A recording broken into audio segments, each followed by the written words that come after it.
창세기 35장 1절에서 5절 말씀인데 우리 교독하도록 하겠습니다. 창세기 35장 1절에서 5절 제가 먼저 읽겠습니다. 하나님이 야곱에게 이르시되 일어나 베델로 올라가서 거기 거주하며 네가 내 형 에서의 낯을 피하여 도망하던 때에 내게 나타났던 하나님께 거기서 제단을 쌓으라 하신지라.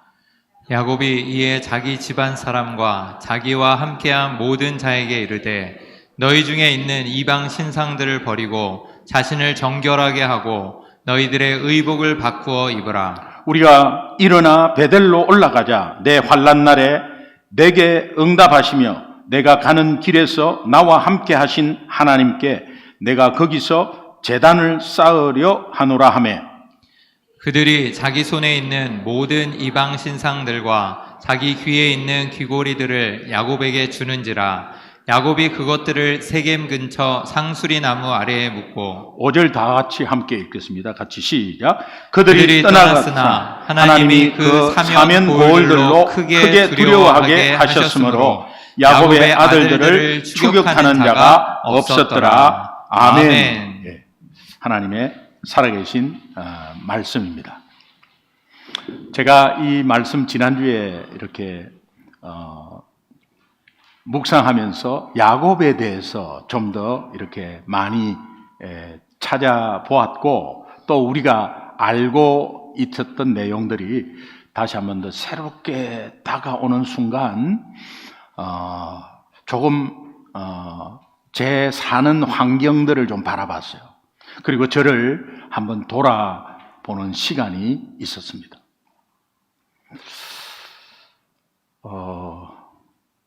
제가 이렇게 미국에 온 지도 24년 됐거든요. 40년 된 사람에 비하면 뭐 비교도 안 되지만은 24년 됐습니다. 굉장한 많은 사건들이 있었고 또 업앤다운의 상황들도 있었습니다. 개척한 지 14년째인데 13년 동안 알게 모르게 사건들이 많았습니다. 그리고 스쳐 지나가는 인물들도 기억나고 그런 상황들이 너무 많았습니다. 그런데 지금까지 이곳까지 오게 한 것은 전적인 하나님의 은혜인 줄 믿습니다. 제가 제 삶을 한번 쭉 돌아보면서 조금 뭐랄까 파란만장했다고 하면 조금 좀 과한 표현이고 그래도 고민 중에 내 진로가 바뀌었던 그런 시간들이 있었습니다. 제가 이제 사관학교를 이제 들어가게 되었는데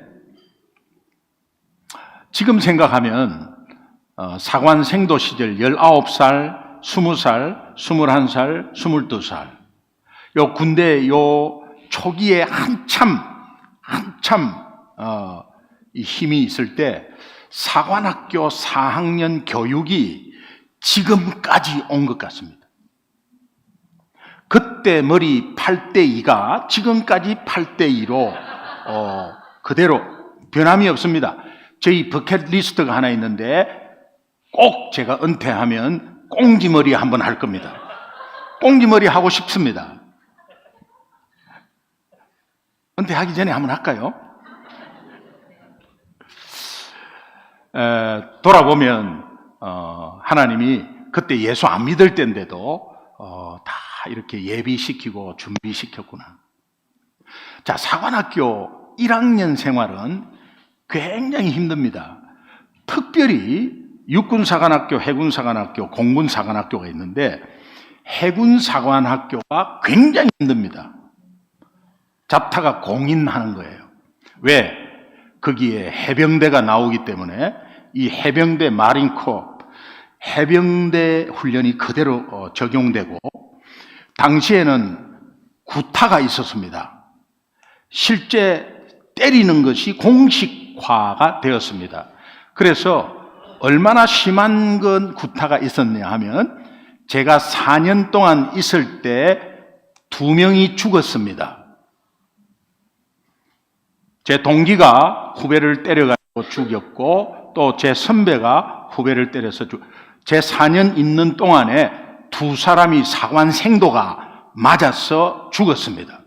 그만큼 힘든 상황이었어요. 지금 만약에 그런 일이 일어났다, 발칵 뒤집히죠.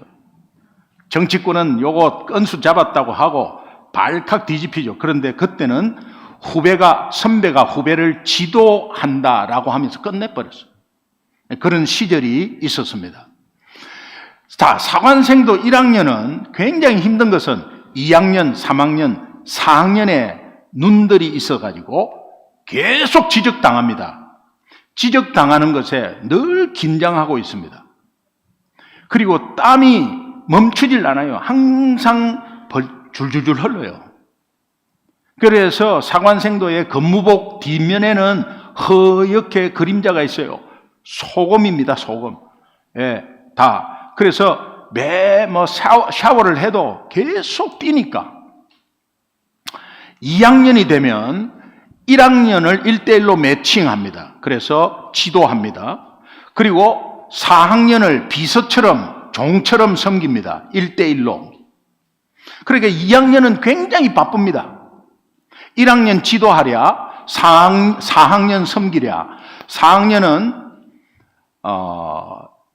잘 때 이불 깔아줘야 되고, 아침에 이불 개줘야 되고, 신발 닦아줘야 되고, 세탁물 가져가지고 세탁소에 갖다 줘야 되고, 세탁 다 한 것을 찾아서 4학년한테 갖다 줘야 되고, 자기 일하고 공부하고 1학년 지도해야 되고, 굉장히 바쁩니다.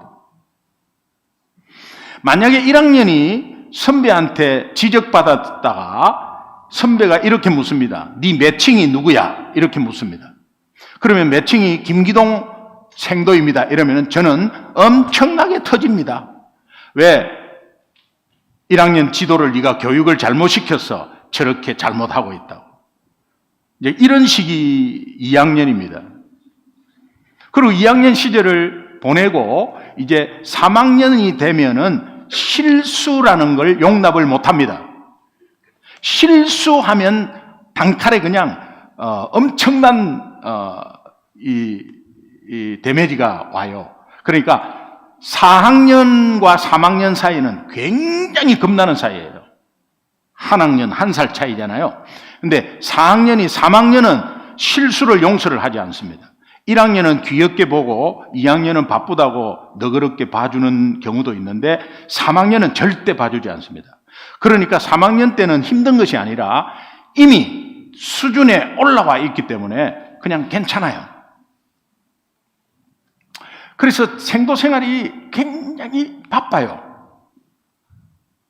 그런데 제가 1, 2학년 때 4월 달이 되면은 진해 군항제가 열립니다.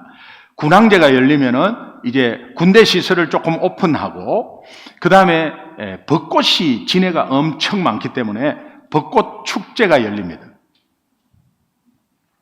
그런데 이제 제가 1, 2학년 때 이 군항제에 사관학교 안에 관광버스가 쫙 들어오는 거예요. 계속 들어와요. 내리지는 못합니다. 내리지는 못하고 버스로 투어하는 거예요. 투어하는데 계속 들어오는 걸 보고 제가 1, 2학년 때 무슨 생각을 했냐면, 여기에 구경할 것이 뭐가 있다고. 저렇게 관광버스가 저렇게 들어오고, 생도들 그래 구경 많이 해라. 그렇게 해서 그냥 막 불만했습니다. 근데 제가 3학년이 딱 되고 4월 달이 되는데 평소에 걸었던, 제가 1, 2학년 때 다 똑같았습니다. 그런데 그때 벚꽃이 하늘을 덮고요. 벚꽃이 하늘을 덮는다. 여러분 상상 못할 거예요. 얼마나 아름다운지 눈물이 나더라고요. 망해봉이라고 그 뒤에 큰 산이 있었는데 거기는 훈련하는 산이었어요. 모래 주머니 신발에 메고 올라갔다가 꼭대기에서 찍고 내려오고 선착순으로 돌리고 엄청나게 힘든 훈련 코스였어요. 그런데 연병장에서 망해봉을 보는데 아주 초록빛도, 그런 초록빛, 아름다운 초록빛이 없어요. 너무나 아름다운 산이었어요. 3학년 때 그것이 보이기 시작했어요. 아, 내가 이게 지금까지 엄청나게 좋은 곳에 있었는데 이것을 몰랐구나.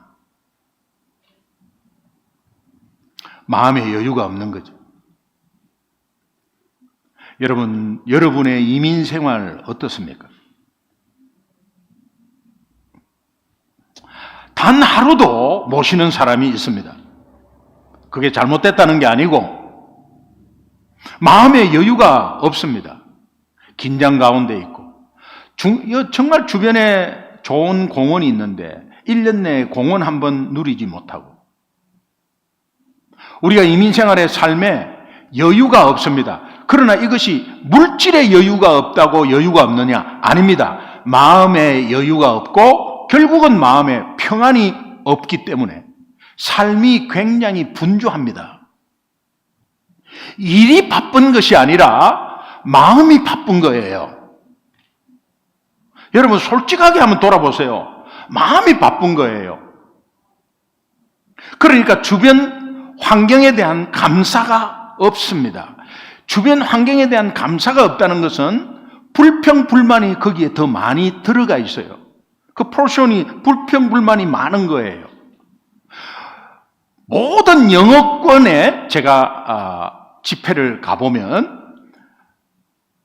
뉴질랜드, 오스트레일리아, 캐나다, 남아프리카 공화국, 영어권 필리핀, 영어권에 조금이라도 영어권에 가보면 그들의 로망이 있습니다. 젊은이들의 로망이 있고 이민사회에서의 로망이 뭐냐? 미국 가는 겁니다. 미국. 영어가 되니까 미국 가는 거예요. 바로 옆 나라 캐나다도 젊은 아이들이 대학을 졸업하면 가장 미국 가는 거예요. 미국이 로망인데 우리는 미국에 살면서 미국에 사는 우리는 감사가 별로 없습니다. 마음에 여유가 없기 때문에 여러 가지 힘든 상황은 팩트로 오는데 그 상황은 이해가 다 돼요. 그러나 어떻게 보면 마음의 여유가 없다. 그 마음의 여유는 마음의 평안이 없다는 의미입니다. 그렇다면 어떻게 마음의 평안을 찾을 수 있을까요? 그 평안은 결론적으로 말하면 오직 복음 안에서만 가능합니다. 세상적인 평안은 단발입니다. 일시적입니다. 그런데 예수 안의 평안은 영원합니다. 이 평안을, 예수 안에 있는 평안을 찾으면 모든 것이 새롭게 보입니다. 그리고 감사가 굉장히 많이 나와. 감사가. 기적은 이때부터 시작되는 거예요.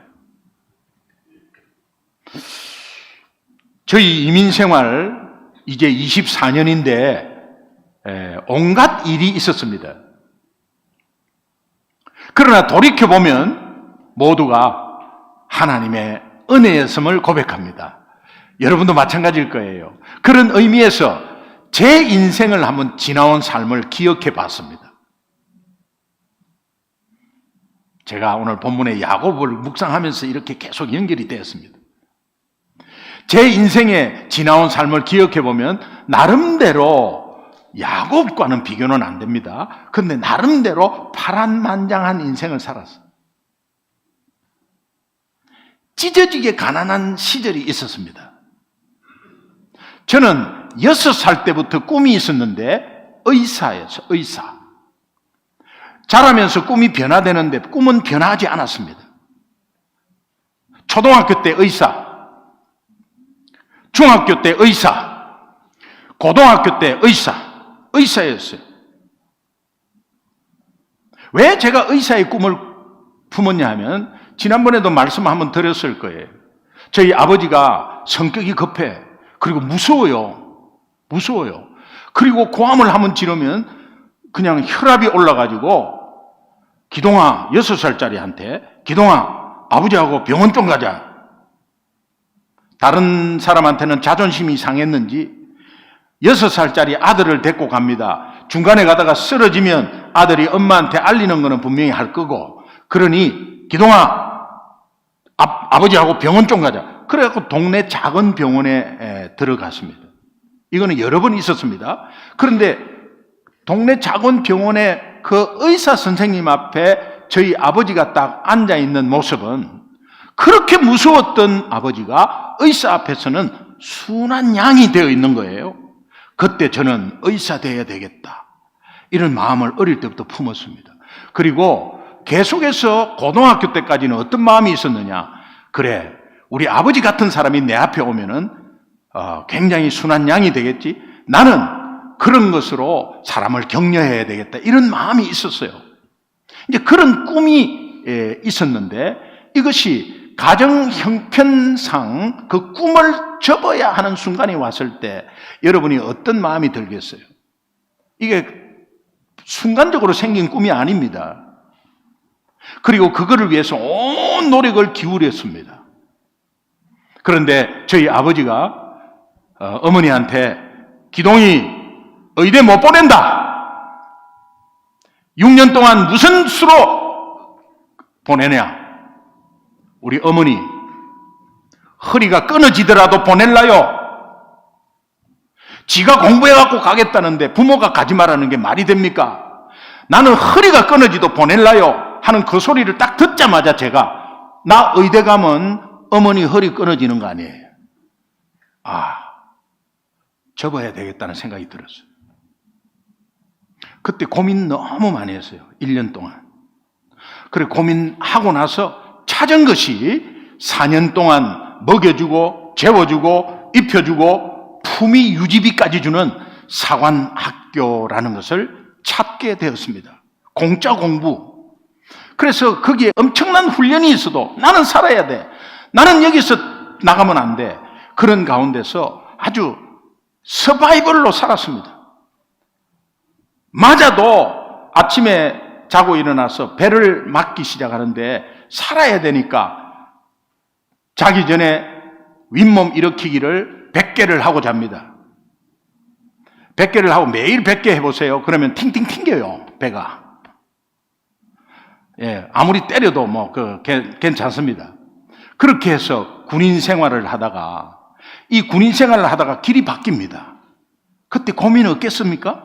길이 바뀌는데 군대 생활을 접고 봉급쟁이 회사 생활로 들어갔습니다. 저는 기계공학을 전공했습니다. 그래서 회사 생활로 들어갔습니다. 회사 생활을 하다가 또 접습니다. 그리고 사업의 길로 접어들었습니다. 인생이 바뀌는 겁니다, 여러분. 그래서 또 사업의 길로 접어들었습니다. 이 사업의 길로 접어들고 있는데 생각지도 못한 하나님의 은혜로 미국에 전 가족이 오게 됐습니다. 미국이 전 가족이 오게 된 것도 미국 대사관에서 종교 비자를 받아가지고 오게 된 것입니다.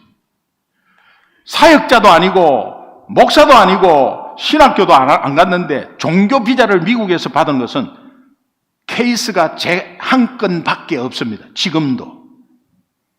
그때는 911 사태 2달 뒤라 미국이 아마 굉장히 영적으로 힘들어서 저를 아마 집사인데도 이벤젤리스트로 본 것입니다.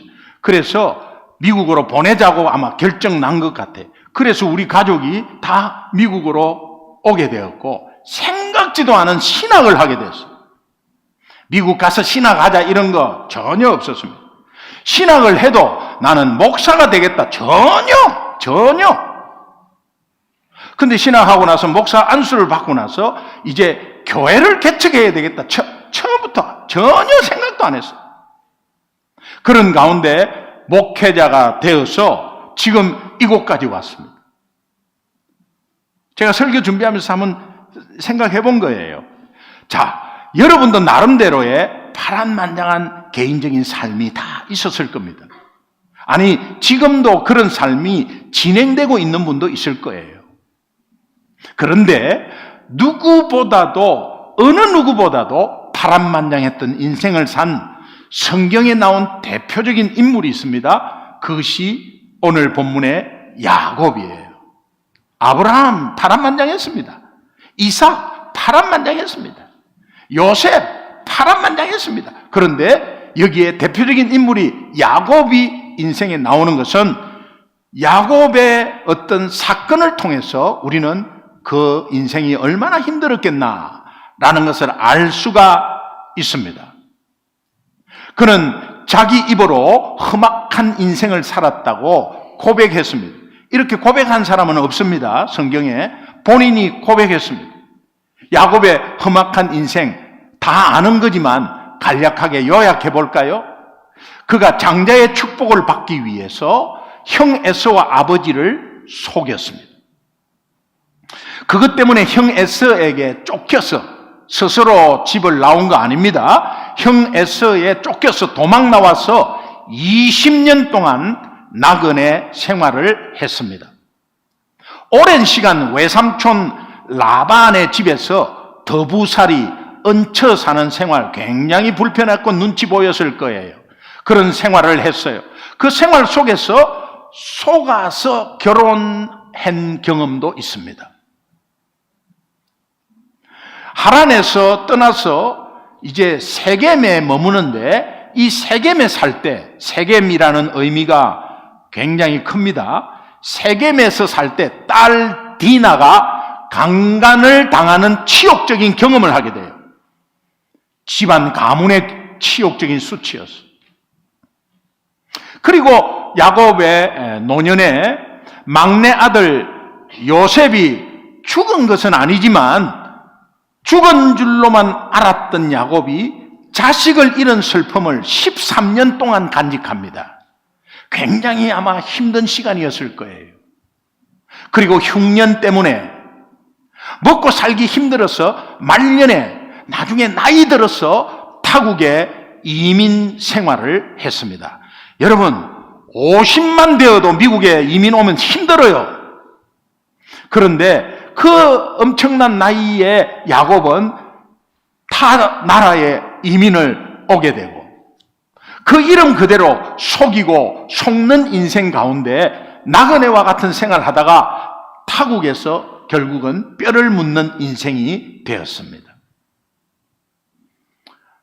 우리 이민 생활 축소판이죠. 우리는 언젠가 이 땅에 묻힐 겁니다. 야곱은 오죽에 서면 노년에 애굽 왕 바로 앞에 섰을 때 자기의 살아온 인생을 이렇게 고백합니다. 내 나그네 길 세월이 130년입니다. 저는 험악한 세월을 보냈습니다. 한마디로 야곱 인생 그야말로 파란만장한 험악한 인생 살았습니다.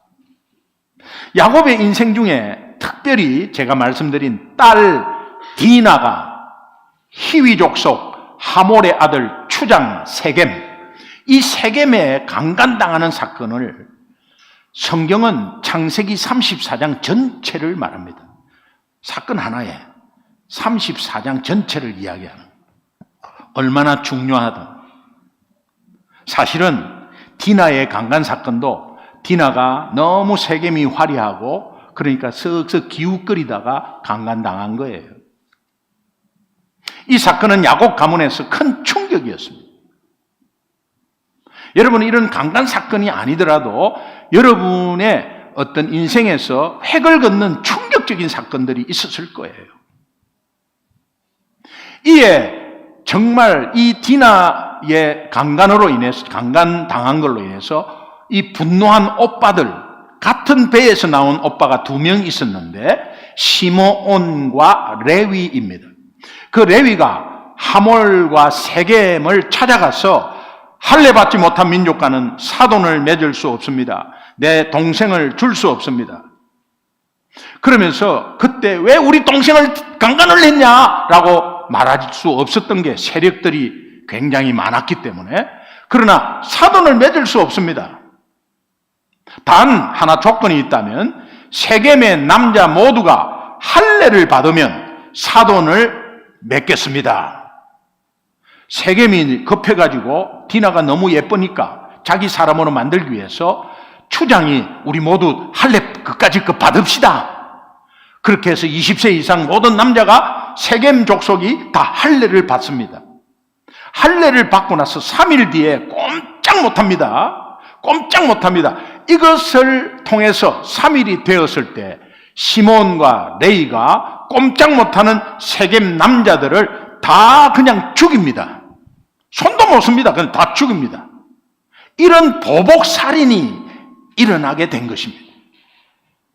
강간이라는 치욕적인 가문의 수치를 자신들의 힘으로 어떻게 회복해보려고 그렇게 하다가 끝내 피해 복수전이 됐고 약탈자라는 오명을 다시 한 번 더 누더기로 쓰게 되었습니다. 이런 생활에 처한 야곱에게 하나님이 나타난다는 거예요. 여러분, 우리가 너무 업앤다운 침하고 내 노력으로 막 어떻게 해보겠다고 하지만 하나님이 보다 못해 드디어 말씀하시는 거예요. 창세기 35장이 그렇게 해서 시작되는 겁니다. 하나님은 스스로를 위기의 올가미에 묶어버린 이 야곱과 그의 아들들의 죄와 허물을 지적은 합니다만 그럼에도 불구하고 그들을 불쌍히 여겨서 죄와 허물에 대한 해결 방법을 말씀해 주시는 거예요. 지금까지의 내 인생이 복잡하고 힘들고 잘 안 풀리고, 아니 지금도 어려운 삶을 지내고 있다고 하더라도 하나님은 이 시간에 나에게 친히 찾아오셔서 하나님은 우리 스스로에게 힘을 다해서 말씀해 주십니다. 그 복잡하고 허물이 많은 인생에 종지부를 찍고 그런 인생에서 벗어나서 회복의 길로 인도하시는 말씀을 주고 계세요. 오늘 이 말씀이 여러분의 삶에 다시 일어나는 회복의 말씀이 되기를 주님의 이름으로 축원합니다. 아멘. 먼저는 예수님 때문에 우리가 회복되었습니다. 그리고 그 회복된 하나님의 자녀가 또 업앤다운이 심할 때에 하나님이 계속해서 말씀을 주는 거예요. 이런 야곱의 배경과 더불어 오늘 본문을 통해서 깨닫는 사실이 두 가지가 있습니다. 하나님은 당신이 택한 자에게 끊임없이 나타나서 살리고 회복시키는 말씀을 주세요. 믿으시면 아멘. 끊임없이 찾아왔어.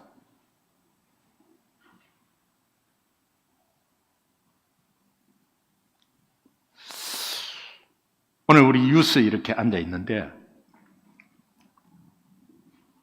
다니엘이 16살이야. 다니엘이 느부갓네살 왕 앞에 섰을 때가 16살이야. 다니엘 친구 사드락, 메삭, 아벳느고 13살이야. 그런데 느부갓네살 앞에 당당히 딱 서갖고 있어. 여러분, 세상 나아가서 세상이라는 상징적인 단어 세겜 앞에서 당당히 서야 될 것은 예수 믿기 때문이에요.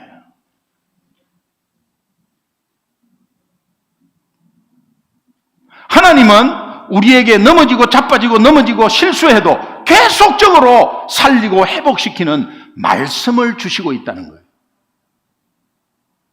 그리고 또 하나는 하나님만이 죄악의 진흙탕 속에서 빠진 인간을 구원하는 동시에 새로운 삶을 살도록 인도하신다는 거예요.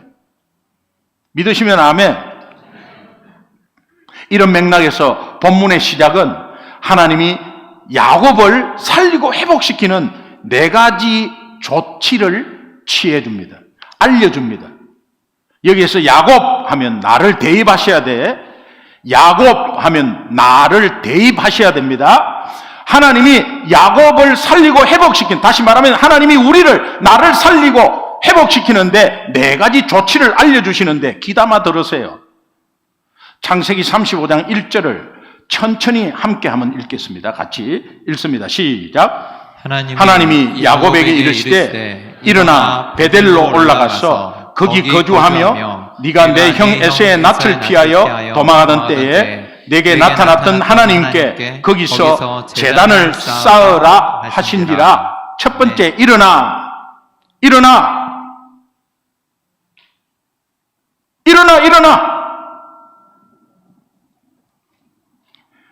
세겜에서 즉시 떠날 것을 촉구합니다. 세겜이 무엇입니까? 믿음 없는 세상, 거기에서 세상 방법, 세상 가치관, 즐거움, 거기로 오는 두려움, 염려, 빨리 벗어나서 즉시 떠나라 말씀합니다.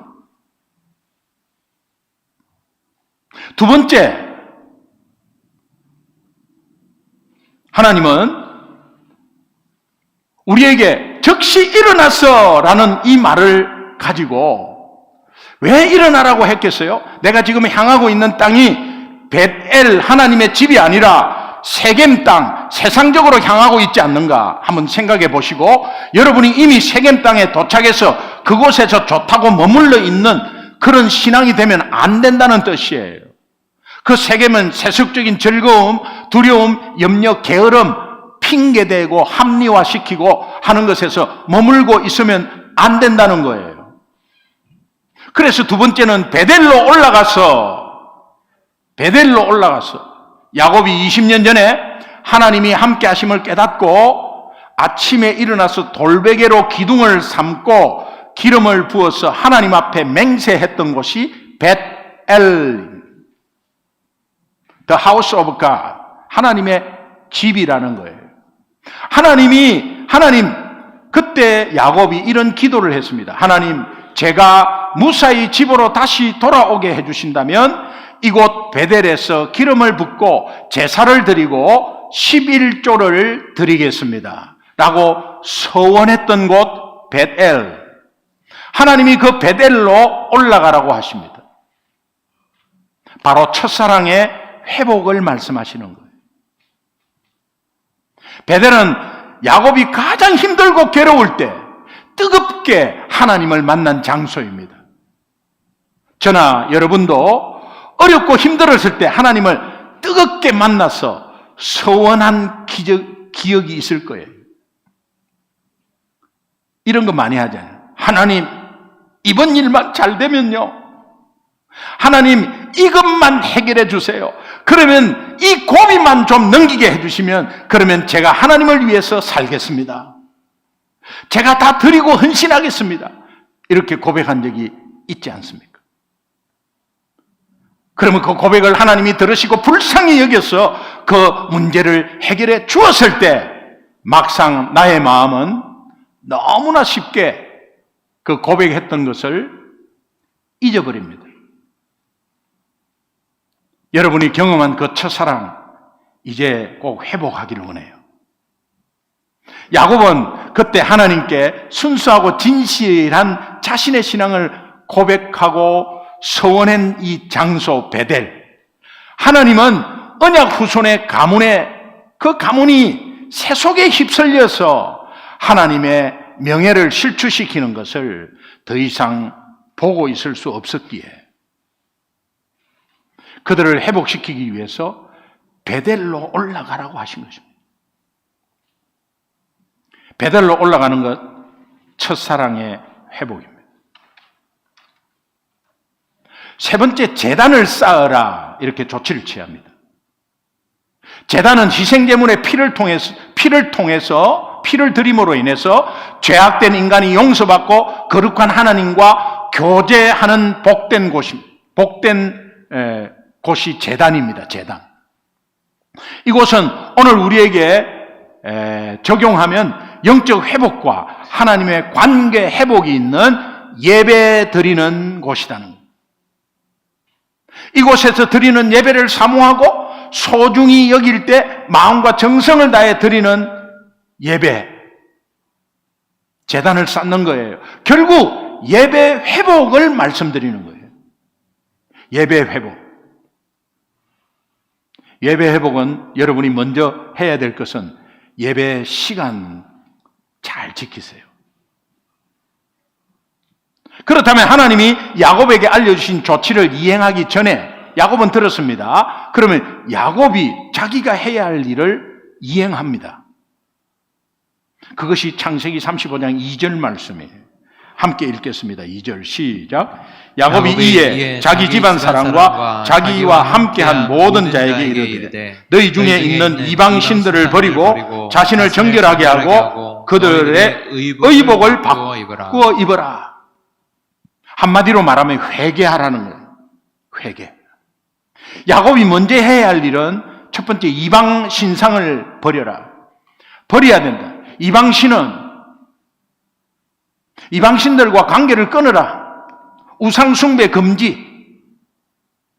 이는 형상화된 신상뿐만이 아니라 하나님보다 우선시하는 모든 것들, 물질, 자녀, 내 하고 있는 일, 이런 것들을 포함합니다. 나는 하나님보다 더 우선시하고 있는 것이 무엇인가 한번 생각해 보면 좋겠어요. 스스로 물어보고 이 우상을 버리는 역사가 있기를 주님의 이름으로 축원합니다. 두 번째, 자신을 정결케 하고, 몸과 마음의 동시적인 정결을 의미하는데 이것은 하나님과의 관계 회복을 말해요. 보이지 않는 하나님과의 관계 회복을 말해요. 말씀에 순종할 때 정결함이 일어납니다. 순종의 열매는 정결입니다. 또한 형제를 뜨겁게 사랑하게 되는 거예요. 정결한 사람은 뜨거운 사랑이 있어요. 순수하다는 의미예요. 그냥 사랑하는 것이 아니라 뜨겁게 사랑하는 것. 뜨겁게 사랑하는 것은 영혼 사랑밖에 없어요. 따라합시다. 영혼 사랑. 곧 하나님이 우리에게 주신 사랑의 핵심입니다. 그 사랑은 구원으로 이어집니다. 뜨겁게 사랑하는 실천적인 적용은 대가를 바라지 않습니다. 아낌없이 그냥 주는 거예요. 그리고 먼저 다가가서 인사하는 거예요. 격려하고 칭찬하는 거예요. 여러분, 다시 한 번 더 우리가 리마인드 할 것은 새 가족이 왔다. 아, 저 사람 새 가족이구나. 이렇게 하지 마세요. 가서 안녕하세요. 예, 반갑습니다. 한번 인사하기. 우리 성도들은 그게 잘 안 돼요. 너무 내성적이라. 예. 그런데 하나님의 은혜가 있다면 내성적인 거 관계없어요. 안녕하세요. 처음 오셨군요.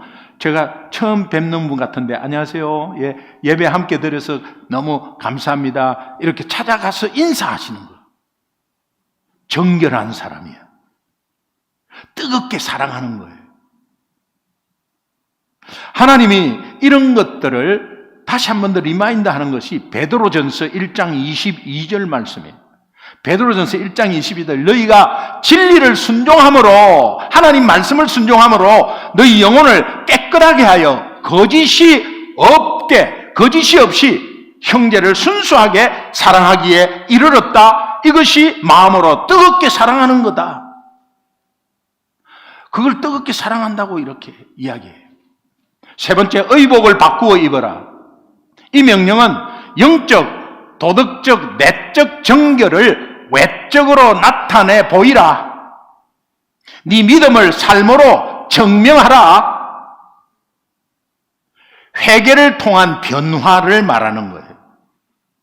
여러분이 예배를 이때까지 많이 들었잖아요. 그럼 여러분이 많이 들을수록 조금씩 변해가야 되는데 작년과 올해가 똑같으면 아무것도 아니에요.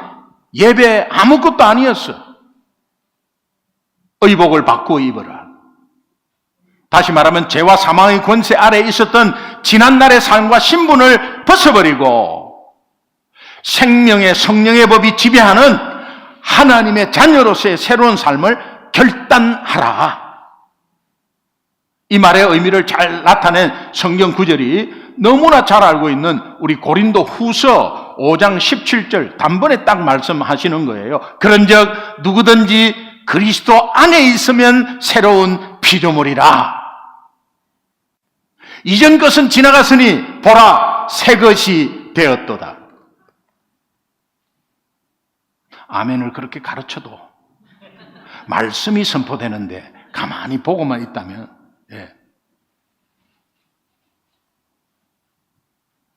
야곱이 우상을 버리고 정결하게 해서 새로운 삶을 결단할 때에 하나님은 야곱에게 알려준 회복의 조치를 행동으로 옮길 수 있는 능력을 허락하십니다. 창세기 35장 3절 같이 한번 읽겠습니다. 시작. 우리가 일어나 베델로 올라가자. 내 환난 날에 내가 응답하시며 내가 가는 길에서 나와 함께 하신 하나님께 내가 거기서 제단을 쌓으려 하노라.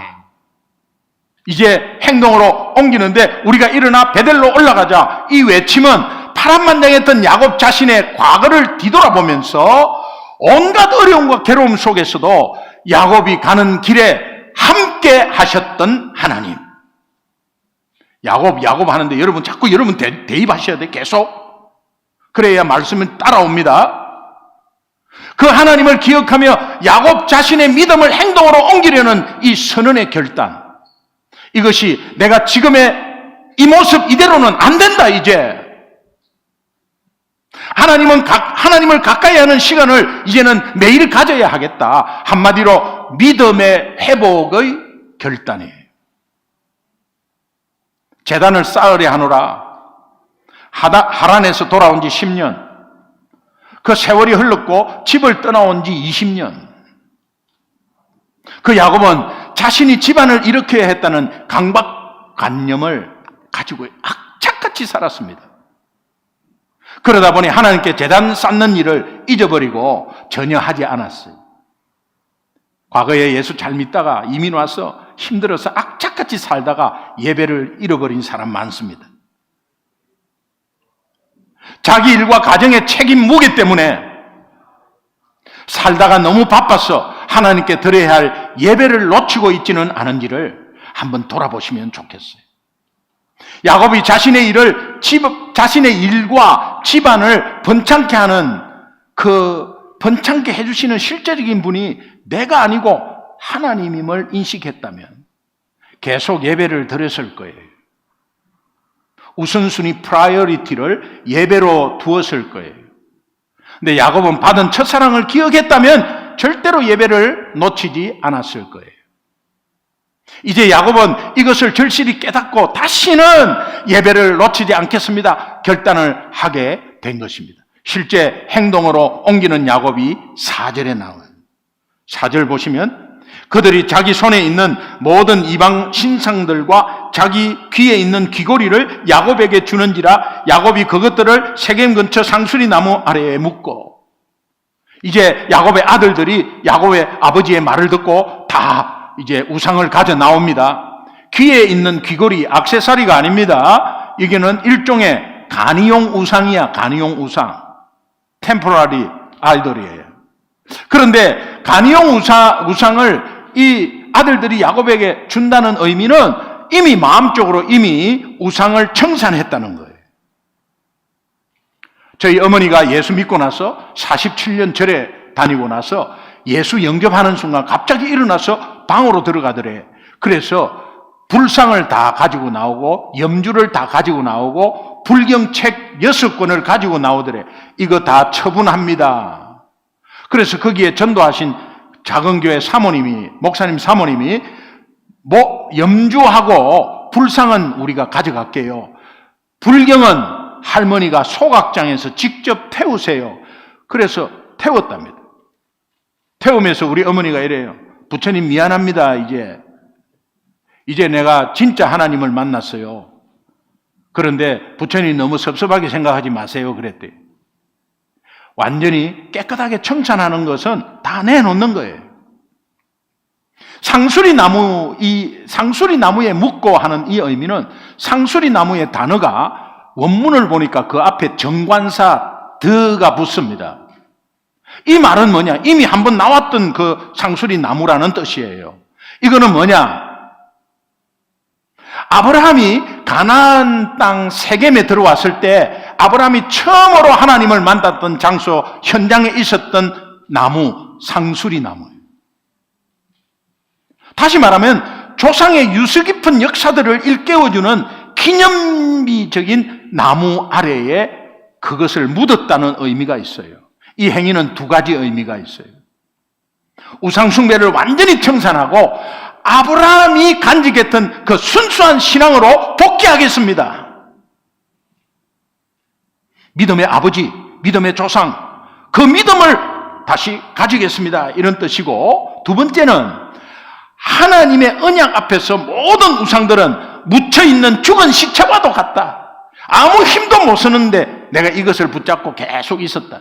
그래서 아무 힘도 못 쓰는 죽은 시체와 똑같다. 이런 의미예요.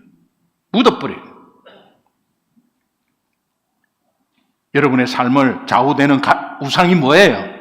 돈이에요? 자녀예요? 아니면 여러분의 AP? 뭐예요?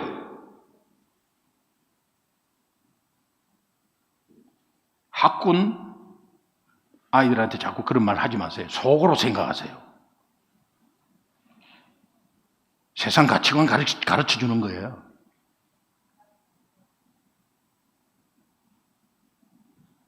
결론.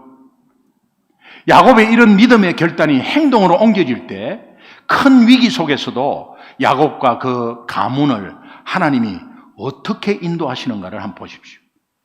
5절이 결론 말씀입니다. 5절 한번 같이 읽겠습니다. 시작. 그들이 떠났으나 하나님이 그 사면 고을들로 크게 두려워하게 하셨으므로 야곱의 아들들을 추격하는 자가 없었더라. 하나님이 그 사면 고을들 크게 두려워하게 하셨다. 이 의미는 원문은 하나님의 공포가 그들 주변의 도시를 사로잡았다. 무서워한 거예요. 하나님께서 세겜성 사건으로 인해서 야곱의 가정을 보복하려는 그 세력들의 마음을 두렵게 만든 것은 야곱이 믿음으로 결단한 것을 실천하는 그 행동을 옮긴 것을 너무나 기뻐하신다는 증거예요. 결국 야곱과 그 가족들은 하나님의 인도하심과 보호하심에 따라서 형통의 복을 받게 된 것입니다. 우리도 마찬가지입니다. 여러분이 지금 어떤 위기에 놓여 있습니까? 어떤 두려움과 염려 속에 있습니까? 무엇이 그렇게 나를 괴롭히고 있습니까? 그것에서 벗어나고 회복하려면 여러분이 머무는 그 영적 세겜, 예수 이름으로 벌떡 일어나서 떠나는 역사가 있기를 바라요. 우리 아이들이 게임 좋습니다. 게임 좋습니다. 그런데 게임만 하는 영적 우상에서 벗어나기를 바라요. 그리고 베델로 올라가는 주님의 축복이 있길 바랍니다. 곧 예수님으로 인해서 하나님과 관계가 다시 회복되는 것을 말해요. 예배가 회복되기를 주님의 이름으로 축원합니다. 곧 예배를 기대하고 사모하고 영과 진리로 마음을 다해서 하나님 나라를 경험하는 예배. 여러분 다음 주 예배 5월 5일 예배 사모하고 기대하십시오. 저는 토요일만 되면 설렌다 그러잖아요. 어떻게 일주일이 그렇게 빨리 오는지 설교를 준비하면 또 설교를 또 준비해야 돼. 그리고 설교를 엄청나게 준비했는데 지금 내용이 엄청 많이 나갔거든요. 이 나갔는데 여러분은 아마 한두 개만 받을 거예요. 그거 어떻게 기억해요? 예. 그런데 여러분이 해당되는 말씀만 이렇게 나갈 거예요. 근데 이 엄청나게 막 준비한 이 설교가 이제 오늘 끝나면 또 준비해야 돼. 근데 금방 토요일이야. 그리고 이거 뭐 번역해갖고 또 요약해갖고 보내주고. 제 자랑은 아닌데, 요약해서 번역해서 보내주는 목사 있으면 나와보라 그래. 저는 못 봤어. 지금까지도 못 봤어. 토요일 날 설교 요약해가지고 순장들한테 보내주고 순장이 순원들한테 보내주고 하는데 그것도 다 번역해가지고 같이 똑같이 해갖고 보낸 목사님을 나는 본 적이 없어. 지금 제 자랑하는 거죠? 여러분이 거기에 상응한 그런 마음들이 있어야 됩니다. 그러니까 제가 막 설레는 거죠. 지체와 공동체를 뜨겁게 사랑하게 되기를 주님의 이름으로 축원합니다. 한 주간 동안 오늘 말씀을 통해서 하나님께서 우리에게 가르쳐 주신 회복의 조치, 그거 다시 한 번 더 결단하고 그 결단에 따라 순종하는 것이, 그리해서 어떠한 방해도 어떠한 악한 영의 침범도 여러분 앞에 얼씬도 못하게 되는 형통의 복을 누리게 되기를 주님의 이름으로 축원합니다. 우리 함께 기도해요.